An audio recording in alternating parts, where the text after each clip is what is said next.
Hi everyone, welcome to Scarlett's Intuitive Life. I hope that y'all are having a wonderful morning today.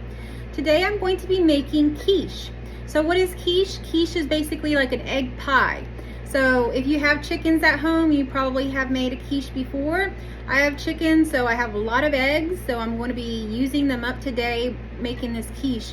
It's actually really handy to make a quiche because that way you have breakfast made for yourself every morning. You just slice a piece of the pie and you have your breakfast each morning. So I make a quiche every so often like this, and since my husband does eat breakfast each morning, this is an easy way for me to just feed him breakfast and get him out the door with something to eat. So if you want to go ahead and make this with me, come along. You're going to need 6 eggs to start. I'm going to bring them on over here. I got my little box of eggs I've been using.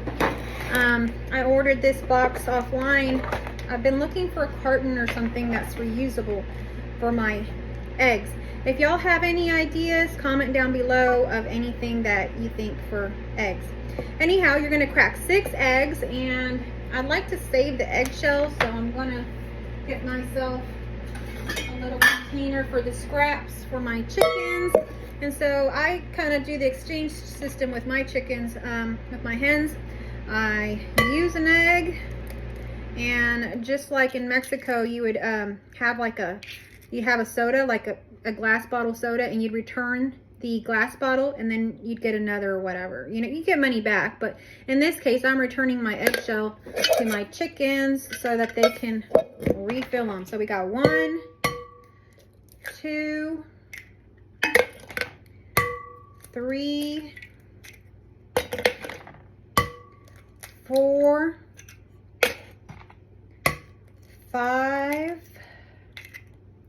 and let me take a look at my pie shell. Well, the recipe calls for 6, so let's do 6 if we happen to need. I'm wondering if my pie shells were a deep dish, just because I'm going to put quite a bit of eggs in here. Our hens actually lay very large eggs, so that will be for the hens, and believe it or not, they go for those shells first. Like, I'll bring all kinds of scraps from inside, you know, like pieces of bell pepper, just all kinds of stuff, and they will go for the eggshells first, so they do like them. Okay, so the next thing we're going to do is we're going to need heavy whipping cream.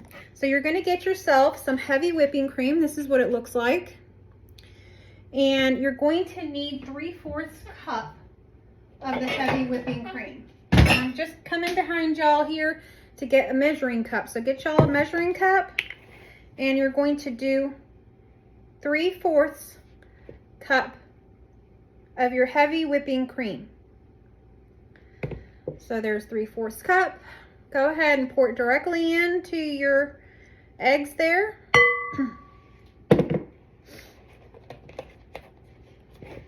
All right, so I'm making a ham and cheese quiche today. Of course, there's many other quiches you can make, but today we're doing the ham and egg.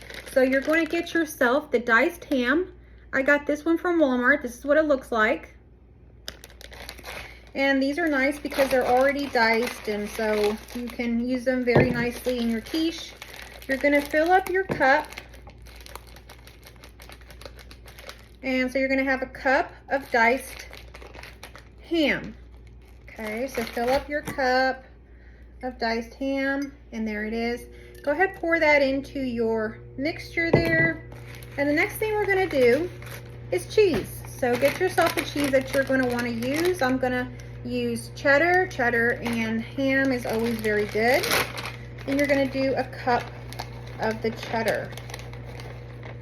Okay. And you may want to do a little more of the cheese. I do a cup in the mixture, and then I sprinkle a little bit more on top. All right, so that's that. Now, the next thing to do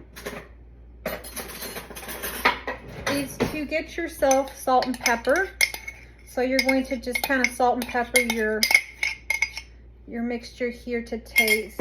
And so let me get mine. Now you can add in regular yellow onion, or, you know, minced onion pieces or something like that, dried, or however you like, but I'm gonna use my green onions, and I'm gonna take a little break here to show you how I got it from the garden. Hey y'all, okay, I'm here in my garden. I just wanted to take a little break to show you the green onions that I've got. There's a little dead one there, but for the most part, here's some fresh green onions that I've just trimmed from the garden here. These are my onions. But I wanted to take you along.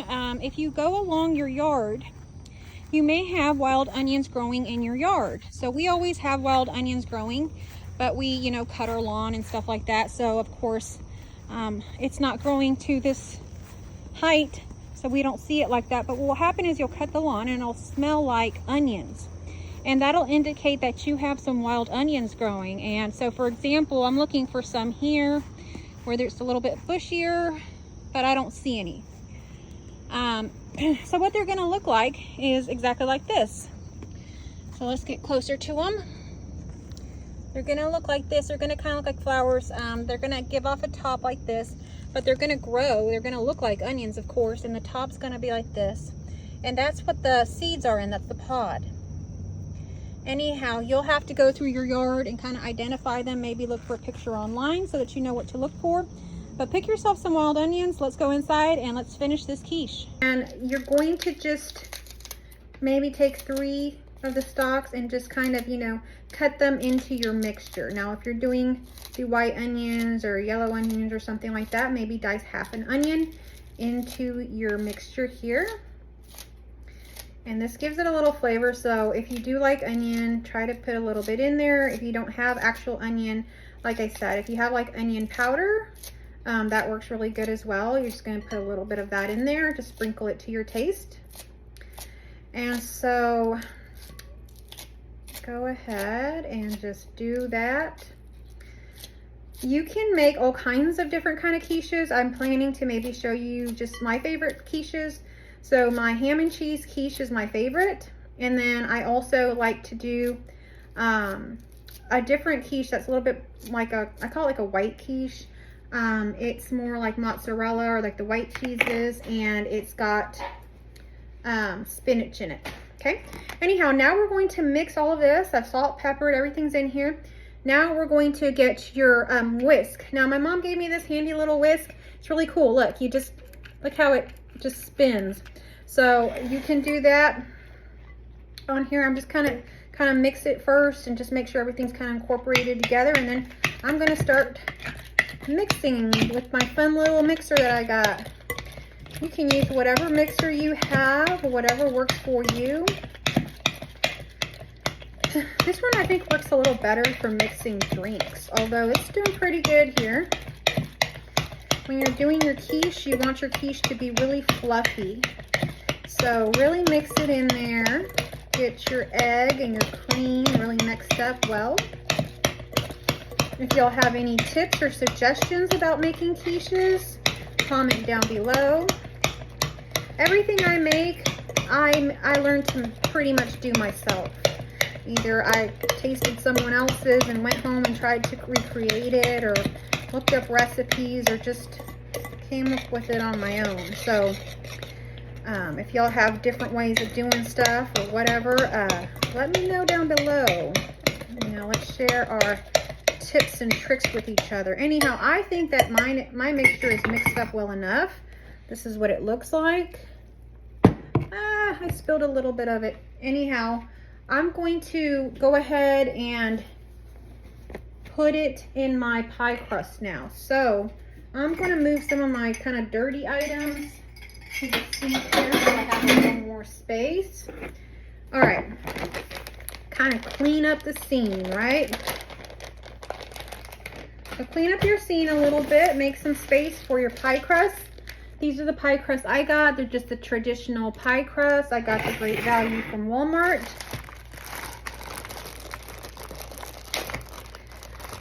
When they have them, I like to get like the deep dish, whether it's the Walmart brand or Marie Callender's, but I prefer the deep dish because I find that you can't seem to get very much of anything into these. Or maybe I'm just trying to put too much. But anyhow, I'm going to be making another cool recipe here soon. So if you have not subscribed, please subscribe, click that notification bell, comment down below, all that stuff, so that we can get more people on these videos, because I'm going to be making a green tomato pie. So if you've never made a green tomato pie, subscribe and click that notification bell so you can be notified. I will be making that video within the next few days. So I got 2 pie crusts. Hopefully I get to save one for the green tomato pie, but it looks like I may have to use both, which just means that I get to give away a quiche. So anyhow, now we're going to go ahead and pour our quiche mixture into our pie crust. And as a matter of fact, it's all gonna fit. Now you do have to keep in mind that the quiche does expand. So it does expand while you bake it. It does rise. So just be mindful of that when you're pouring it into your pie crust. For example, with mine, I think I'm gonna take out a little bit of my egg mixture and just maybe add, looks like I have a little bit more ham down here. I'm gonna kind of strain out some of the egg mixture and put in the ham mixture. So it looks like I was able to fit everything into my pie crust, but really, truly, you could make 2 with this recipe. This recipe, I created it for a deep dish. So I will be including the recipe in my description. Go check that out. And it will have all the recipe for the deep dish, and it will be exactly how I've just mentioned here. I just kind of strained out just a little bit of my egg because it will rise, but this is what it is like. It will rise, so what I'm thinking is I'm going to put it underneath a cookie sheet. That way, if it does rise too much and overflow, then the cookie sheet will catch it. So I would recommend getting yourself a cookie sheet. I'm going to locate one down here. All right, I got myself a cookie sheet, and so I'm going to very carefully, you wouldn't want to make a huge mistake like that, put it on your cookie sheet, and it's even easier to carry into your oven. So my oven is baked at 350. Make sure you got your oven on and it's preheating while you're creating your quiche. So because mine is already ready, I'm going to open it up. I'm going to go ahead and put it in like this, and I will show you the process. Sometimes I add a little bit more cheese to the top throughout, so I will just play it by ear and show you what it looks like, but right now I'm putting it in just the way it is. I'm going to put it in and then set a timer for 45 minutes. This quiche can take anywhere from 45 minutes to an hour. Now I say that because sometimes, depending on how much egg you have and that sort of thing, it seems like it has taken longer sometimes, but you never know. 45 minutes, so I'm going to set a timer for 45 minutes and come check back. And if it is done, I will show you how to check it with a knife. And if it is done, then it is done. If not, I usually add like 5-minute increments and check up on it. Anyhow, I'm going to go take a little break, and I will catch you back here in a little while. Look at that. So here's the quiche. It's just come out of the oven. It's looking all golden and good. I didn't add any more cheese to it. I just kind of let it brown a little bit more. And so I'm gonna let it cool. It's kind of puffy, if you can tell. I'm gonna let it cool, and then I'll let you see what it looks like. I'll slice a piece and have it for lunch. Here is the quiche. Doesn't that look good, y'all? I'm about to have this for lunch. It turned out really good. I didn't add any more cheese. That's just everything that I used. Ham and cheese quiche.